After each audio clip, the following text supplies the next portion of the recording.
Welcome back to my channel, my dear students. Today I am going to teach you tense. আমরা সবাই প্রথম দীক্ষার grammar হিসেবে tense পড়ি এবং টেন্স পড়া অত্যন্ত গুরুত্বপূর্ণ। তার কারণ কি না, টেন্সের মাধ্যমেই আমরা সমস্ত কিছু যে বাংলা বাক্যগুলো আসে সেগুলোকে ট্রান্সলেট করে ইংরেজিতে করতে পারি।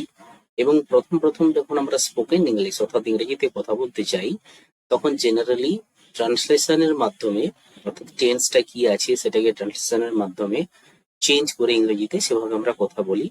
এবং তারপরে ধীরে ধীরে যখন প্র্যাকটিস হয়ে যায়, সমস্ত কিছু যখন আমাদের আয়ত্তে চলে আসে, তখন আমরা ইজিলি অনেকটা বেশি স্পিডে কথা বলতে পারি। তাই আমার স্পোকেন ইংলিশ এবং গ্রামারের আইডিয়ার জন্য টেন্স একটি গুরুত্বপূর্ণ জিনিস। তাই যারা স্পোকেন ইংলিশের ক্লাস দেখছো, তারাও এখানে গ্রামারের যে প্লেলিস্ট আছে সেখানে চলে এসে টেন্সটিকে ভালোভাবে ক্লিয়ার করে নাও। টেন্সের অনেকগুলো পার্ট থাকবে, কারণ টেন্স অনেকটা একটা ভিডিওতে করা সম্ভব নয়, তো সেই কারণে কয়েকটা ভিডিওস থাকবে, তো সেগুলো দেখলে টেন্স ক্লিয়ার হয়ে যাবে। তো টেন্স কথার অর্থ হচ্ছে কাল। কাল ক্রিয়ার কাল, অ্যাকচুয়ালি ক্রিয়া মানে কি ভার্ব। ভার্ব ভার্ব কি, ভার্ব হচ্ছে কাজ করা বোঝায়। আমরা জানি ভার্ব হচ্ছে অ্যাক্টিং, একটা অ্যাক্টিভ ওয়ার্ড, যে কোনো কাজ কখন কিছু কোন সময়ে হচ্ছে সেটাকে আমরা ভার্ব বলে থাকি। ঠিক আছে, তাহলে টেন্স কি না, কোনো কাজ কোন সময়ে হচ্ছে বা হয়েছিল বা হবে, সেটা আমরা টেন্সের মাধ্যমে জানতে পারি। প্রধানত টেন্সকে তিন ভাগে ভাগ করা যায়। Mainly there are three types of the tense. কি কি না, প্রেজেন্ট টেন্স, একটা হলো প্রেজেন্ট টেন্স, 2 নম্বরে পাস্ট টেন্স, 3 নম্বরে ফিউচার টেন্স। এটা আমরা সবাই জানি। তো প্রেজেন্ট টেন্স মানে কি, বর্তমান কাল। বর্তমান কাল এটা প্রেজেন্ট টাইম, বর্তমানে কি হচ্ছে, বর্তমানে কি হয়, সেটা বর্তমান কাল। পাস্ট এটা অতীত, চলে গেছে, অতীত কাল। এই অতীতকে আমরা চেঞ্জ করতে পারবো না, ওটা হয়ে গেছে। কিন্তু বর্তমানকে যদি পরিবর্তন করি, তাতে ভবিষ্যৎ কিছুটা বদলাতে পারে, ভবিষ্যৎকাল। তাহলে ফিউচার টেন্স কি না, ভবিষ্যৎকাল, যেটা এখনো ঘটেনি, ঘটবে সামনে, তাকে আমরা কি বলছি না, ফিউচার টেন্স। ঠিক আছে, তাহলে মেন টেন্স কি না, present tense, past tense, future tense. এরপর আমরা দেখবো যে each and every tense is divided into 4 types. Each and every tense is divided into 4 types. 4 types অর্থাৎ প্রতিটি টেন্সকে, তিনটা টেন্স আছে মেনলি, প্রেজেন্ট, পাস্ট, ফিউচার, তার আবার সাব ডিভিশনস আছে, ভাগ আছে। সেগুলো কি কি না, প্রথমেরটাকে আমরা বলবো সিম্পল, বা এর আরেকটা নাম আছে ইনডেফিনাইট। ইনডেফিনাইট। 2 নম্বর হচ্ছে কি কন্টিনিউয়াস। এর আরেকটা নাম আছে প্রোগ্রেসিভ। আমরা দেখেই বুঝতে পারছি যে কোনো কাজ যখন কন্টিনিউ হয় অর্থাৎ প্রোগ্রেস হতে থাকে, তাকে আমরা কন্টিনিউয়াস টেন্স বা প্রোগ্রেসিভ বলি। এটা প্রত্যেকটারই হবে, present continuous, past continuous, future continuous. এই যে 4টে ভাগে ভাগ করা যাচ্ছে, প্রতিটা টেন্স অর্থাৎ এই যে 3টা, সেই প্রতিটি টেন্সকে আবার 4 ভাগে, তার মানে টোটাল নাম্বার অফ টেন্স হচ্ছে, কিন্তু মেন ছিল 3, আবার প্রত্যেকটাকে 4 ভাগে ভাগ করা যায়, টোটাল হচ্ছে 12। এতগুলো আমরা জেনারেলি আমাদের যে বাস্তব জীবনের কথাবার্তা সেগুলোতে লাগে না, তবে 9টা থেকে 10টা টেন্স আমাদের খুব ভালোভাবে জানতে হবে। আমরা জানবো সবগুলোই, বলছি যে ইউজ কম হয়। Okay, third one is perfect tense, perfect, and fourth one is perfect continuous. Perfect continuous. Perfect continuous. ঠিক আছে, তাহলে আমরা কি দেখলাম না, প্রথমত টেন্সকে মেনলি 3 টাইপসে ভাগ করা যায়, প্রেজেন্ট, পাস্ট, ফিউচার। আবার এই প্রতিটি টেন্সকে আবার 4টে করে সাব ডিভিশনস আছে, যাকে প্রথমটাকে বলা হচ্ছে simple or indefinite, second is continuous or progressive, third perfect, এবং ফোর্থ ইজ পারফেক্ট কন্টিনিউয়াস। ঠিক আছে, এরপর আমরা যেটা দেখবো সেটা হচ্ছে প্রথমে simple present tense, simple present, simple present tense. এর একটা নাম কি? প্রেজেন্ট ইনডেফিনিট, যে কোনো নামে বলা যায়। সিম্পল প্রেজেন্ট টেন্স কি না, সাধারণ কালে, যে প্রেজেন্ট মানে কি, বর্তমান, বর্তমান কালে, বর্তমানে বা বর্তমান কালে কোনো কাজ, কোনো কাজ সাধারণভাবে, নর্মালি, সাধারণভাবে হয় বা ঘটে, সাধারণভাবেই হয়, ন্যাচারালি, নর্মালি এগুলো হয় বা ঘটে, এমন বোঝালে, এমন বোঝালে এই টেন্স হয়, এমন বোঝালে এই টেন্স হয়। কি বললাম? বর্তমান কালে অর্থাৎ প্রেজেন্ট টাইমে কোনো কাজ সাধারণভাবে হয় বা ঘটে, সাধারণ, নর্মালি। এক্সাম্পল দিলে ক্লিয়ার হয়ে যাবে। এর রুল কি, লেখার নিয়ম কি, আমরা লিখবো কিভাবে? রুল হচ্ছে আমাদের প্রথমে সাবজেক্ট বসাতে হবে, তারপরে কি করব, ভার্ব বসাবো, তারপর কি বসাবো, যদি অবজেক্ট থাকে অবজেক্ট, যদি কমপ্লিমেন্ট থাকে কমপ্লিমেন্ট, আরো যদি কিছু এক্সট্রা ওয়ার্ড থাকে সেগুলো বসাবো, এক্সট্রা ওয়ার্ডস। ঠিক আছে? এসভিও ফর্মেট, এটাকে কি বলা হয়? এসভিও মানে সাবজেক্ট ভার্ব অবজেক্ট। সব জায়গায় অবজেক্ট থাকে না, কমপ্লিমেন্টও থাকতে পারে বা অন্য কিছু এক্সট্রা ওয়ার্ড থাকতে পারে। এটা হচ্ছে রুল। আমরা সাধারণভাবে যে কাজগুলো হচ্ছে বর্তমানকালে তাকে, তার জন্য আমরা সিম্পল প্রেজেন্ট টেন্স ইউজ করি। আর সেটা লেখার নিয়ম কি না, সাবজেক্ট, তারপরে ভার্ব বসাবো, তারপরে অবজেক্ট, কমপ্লিমেন্ট, এক্সট্রা ওয়ার্ড যদি কিছু থাকে। এখন আমরা এটাকে চিনবো কি করে? আমরা সিম্পল প্রেজেন্ট টেন্স কে চিনতে পারি, চিনতে পারি, চিনতে পারি। কিভাবে চিনতে পারি না, সাধারণত বাংলায় ক্রিয়াপদের শেষে, ক্রিয়াপদের শেষে স্বর বর্ণগুলো, যেমন হচ্ছে অ, আ, হর্ষ, এগুলো ডট ডট ডট ইত্যাদি ধ্বনি যুক্ত থাকে, ধ্বনি যুক্ত থাকে, ধ্বনি শব্দ। যেমন কি বলি, একদম সহজ একটা এক্সাম্পল দিচ্ছি, এটা এক্সাম্পল। কি এক্সাম্পল? আমি আম খাই, আমি আম খাই। আচ্ছা, এখানে ভার্ব কোনটা, ক্রিয়াপদ কোনটা? ক্রিয়াপদের শেষে বলেছি এই স্বরধ্বনি গুলো যুক্ত থাকবে। খাই অবশ্যই যুক্ত আছে। আচ্ছা, রুল অনুসারে আমরা বলেছিলাম ফার্স্টে আমরা সাবজেক্ট বসাবো, এখানে আমি হচ্ছে সাবজেক্ট, তাহলে আমির জন্য কিছু আই, এরপরে রুলে কি ছিল না, ভার্ব ছিল, এসভিও তো, তাই ভার্ব ছিল, দেখো ভার্ব আছে, ভার্ব ছিল, তাহলে ভার্বের জন্য আমরা কি বসাবো না, খাওয়াটা ভার্ব, তাহলে আই, খাওয়া ইংরেজি কি না, ইট। এরপরে বলেছি অবজেক্ট, কমপ্লিমেন্ট বা এক্সট্রা ওয়ার্ড। এখানে এক্সট্রা ওয়ার্ড আর কি বাকি আছে না, আম, আম ইংরেজি কি আমরা সবাই জানি, ম্যাঙ্গো,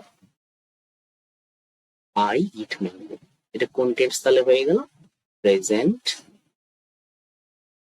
ইনডেফিনাইট। ক্লিয়ার? আরো এক্সাম্পল, সূর্য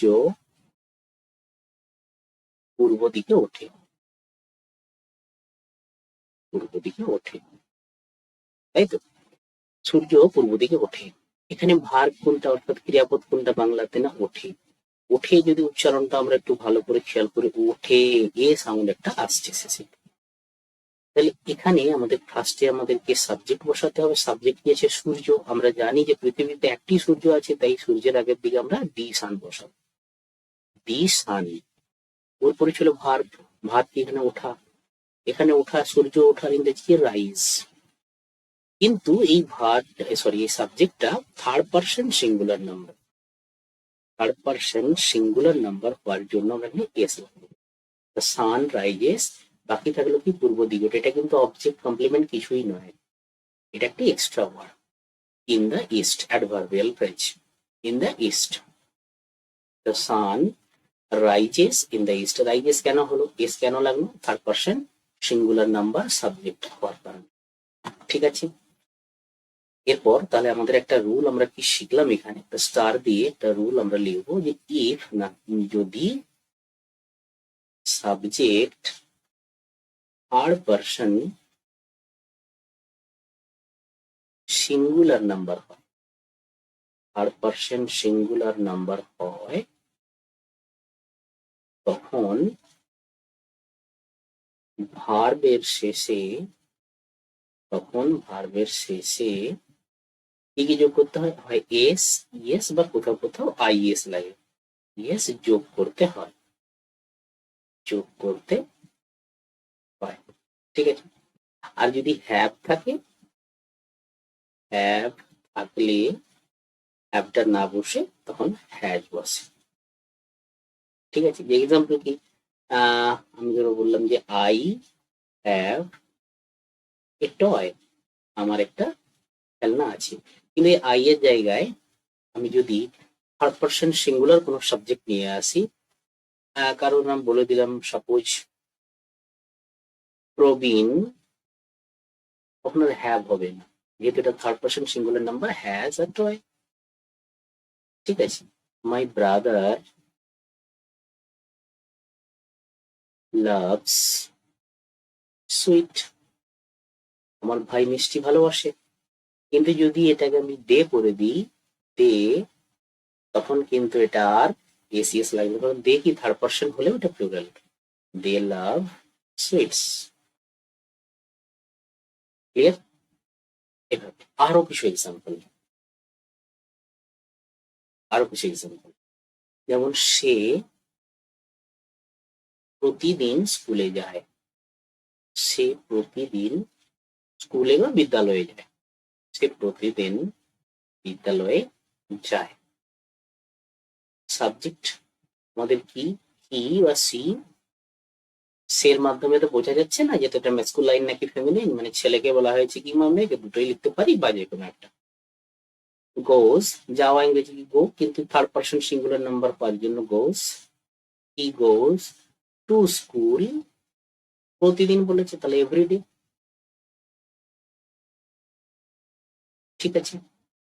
এবারে আমরা যেটা দেখব সেটা হচ্ছে নেগেটিভ, সে প্রতিদিন স্কুলে যায় না, he does not go to school, he does not go to school everyday, এই দেখো ডাজ নট হয়ে গেল। কেন ডাজ নট হলো? আমরা আগেই বলেছি সাবজেক্ট যদি থার্ড পার্সন সিঙ্গুলার নাম্বার হয় তখন এস বা ইএস যোগ করতে হয়, যেহেতু এটা নেগেটিভ সেন্টেন্স, সেন্টেন্স কত ধরনের হয় তাকে কিভাবে কি চেঞ্জ করা যায় সেটা আমার গ্রামার প্লেলিস্টে গিয়ে সেন্টেন্স ফরমেশন বলে একটা গ্রামারের ভিডিওস অলরেডি আপলোডেড আছে, সেটা দেখে নিয়ে ঠিক হয়ে যাবে। তার মানে কি না, সে প্রতিদিন স্কুলে যায় না, সে প্রতিদিন স্কুলে যায় না। আমি একটা সেন্টেন্স, আমি রুটি খাই না, আমি রুটি খাই না, সব সিম্পল প্রেজেন্ট টেন্স। ট্রান্সলেশন বলে কি হবে, I do not eat bread, ঠিক আছে। কিন্তু যদি এটা দেওয়া থাকে, আমার বাবা রুটি খান না, তখন কি হবে, একই রকম ভাবে SVO format, my father does not eat bread, কেন does not, my father third person singular number, এই জন্য। এরপরে আমরা যদি প্রশ্নবোধক বাক্যে চলে যাই, কোশ্চেন মার্ক, সে কি স্কুলে যায়, সে কি স্কুলে যায়, সে কি স্কুলে যায়, ফার্স্টে আমাদের অক্সিলারি যেটা আছে সেটা বাইরে বের করে দিতে হবে।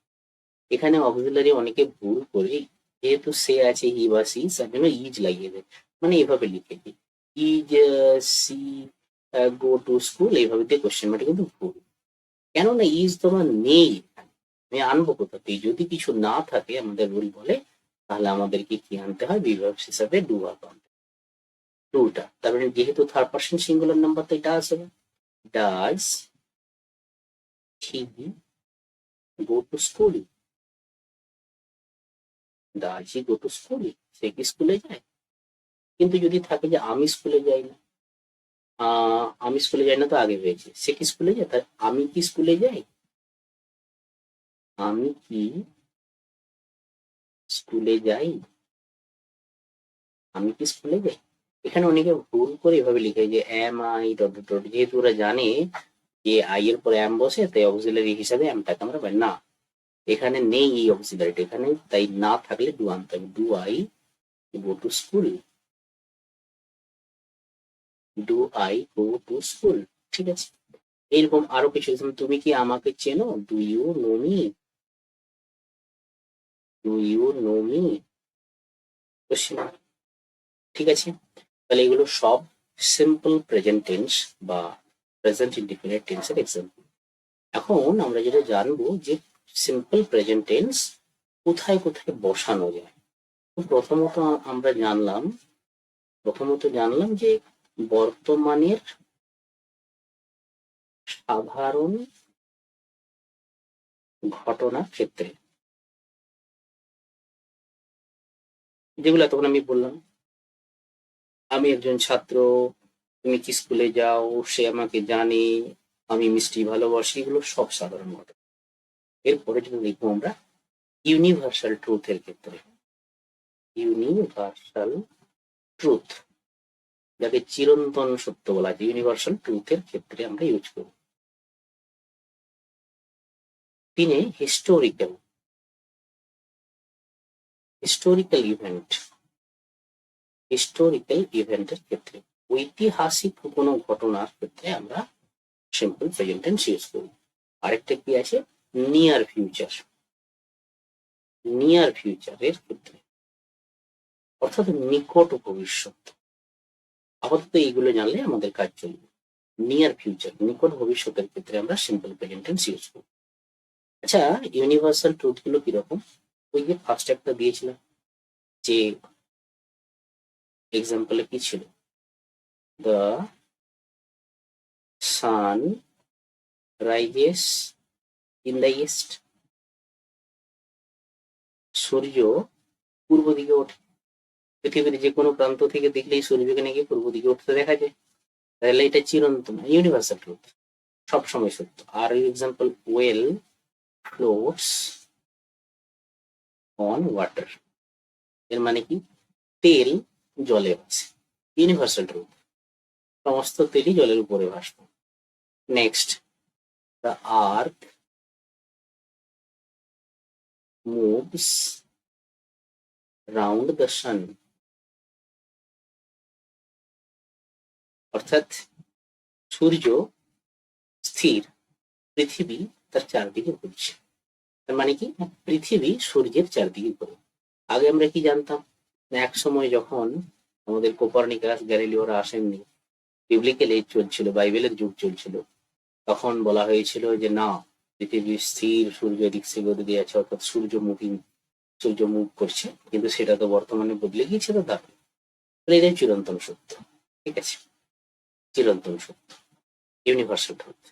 নিয়ার ফিউচারের ক্ষেত্রে আমরা কিভাবে ইউজ করব, নিয়ার ফিউচার, নিকট ভবিষ্যৎ, নিকট ভবিষ্যতের ক্ষেত্রে আমরা সিম্পল ফিউচার টেন্স ব্যবহার করতে পারি, কিন্তু গ্রামারের নিয়ম অনুসারে যেটা একদম নিয়ার ফিউচার, তার ক্ষেত্রে আমরা সিম্পল প্রেজেন্ট টেন্স ইউজ করতে পারি। যেমন কি, I go two Kolkata,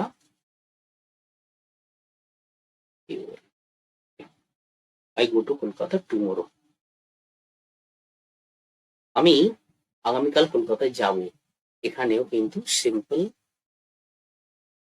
present use করা যায়। The train arrives at 10 PM, এটাও নিয়ার ফিউচার।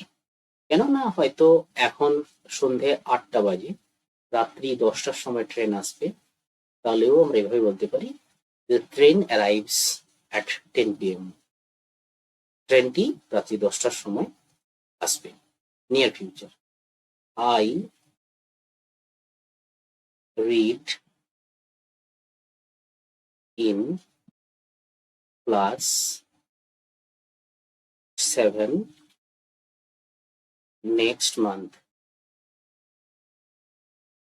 মানে কি না, পরের মাসেই আমি ক্লাস 7-এ পড়বো। তার মানে কি, সেশন শেষ হতে যায়, 1 মাস মতো বাকি আছে, কিছুদিন বাকি আছে, তার মধ্যেই নেক্সট নিয়ার ফিউচার এগুলোর ক্ষেত্রেও আমরা ইউজ করতে পারি, সিম্পল প্রেজেন্ট টেন্স ইউজ করতে পারি। তাহলে আশা করি বুঝতে পারলেন। আপাতত সিম্পল প্রেজেন্ট টেন্স এটুকু জানলেই কাজ চলে যায়। নতুন নতুন ওয়ার্ড জেনে সেগুলোকে ইউজ করে আমরা ট্রান্সলেট করে সেগুলোকে স্পোকেন ইংলিশ, ইংরেজিতে কথা বলতে ইউজ করতে পারি। সিম্পল প্রেজেন্ট টেন্স কি না, বর্তমানকালে কোনো কাজ সাধারণভাবে হয় বা ঘটে, কিভাবে চিনবো না, বাংলায় ক্রিয়াপদের শেষে হয় এটা না জানলেও চলবে, আমরা উচ্চারণ থেকে বুঝতে পারবো যে কোথাও শব্দ যুক্ত আছে কিনা। আমি আম খাই, সূর্য পূর্ব দিকে ওঠে, পৃথিবী সূর্যের চারদিকে ঘোরে, সে প্রতিদিন বিদ্যালয়ে যায়, সে প্রতিদিন স্কুলে যায় না, আমি রুটি খাই না, আমার বাবা রুটি খান না, সে কি স্কুলে যায়, আমি কি স্কুলে যাই, এই সমস্ত ঘটনা এবং universal truth, historical event, near future এর ক্ষেত্রে আমরা সিম্পল প্রেজেন্ট টেন্স ইউজ করি। আপাতত এটুকুই সিম্পল প্রেজেন্ট টেন্সের ক্ষেত্রে। Thank you for watching my video and being with me. Next ভিডিওতে এর পরের টেন্স গুলো আসবে। সাবস্ক্রাইব করে রাখার জন্য গ্রামারের প্লেলিস্টে গিয়ে সেখানে যে সমস্ত গ্রামার গুলো আছে সবগুলো দেখতে থাকো, প্র্যাকটিস করতে থাকো এবং কিছু সমস্যা হলে আমাকে কমেন্ট করে জানাও। Thank you very much for being with me.